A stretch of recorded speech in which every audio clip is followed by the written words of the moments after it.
আসসালামু আলাইকুম। আমি এখন বন্ধু মতিউর রহমান এবং আমাদের প্রচণ্ড আশা ছিল কি প্রথমে আমি মমতা দি আর ধন্যবাদ জানাতে চাই কি আমাদের মাঝে এরকম একটা দরদি গরিব দরদির লোককে আমাদের মাঝে দিয়ে দিল।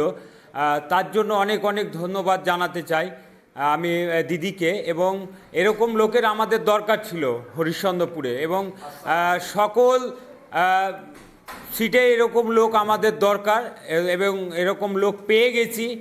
এবং আগে থেকে গরিবের বন্ধু ছিল, দিন পাই সব সময় পাই, তাই না দাদা? হ্যাঁ হ্যাঁ। কথা বলি আপনি কিরকম খুশি আছেন টিকিট আমি পেয়ে? খুব ভালো খুশি, খুব খুব খুব খুশি, খুব খুশি আছি। আর ভরসা করার লেগে আমার হরিশ্চন্দ্রপুরের লোককে বলছি আপনারা আমার সাথে থাকেন। আমি হরিশ্চন্দ্রপুরের সকল ভাই দাদা দিদিদেরকে বলবো অবশ্যই সাথ দিবেন।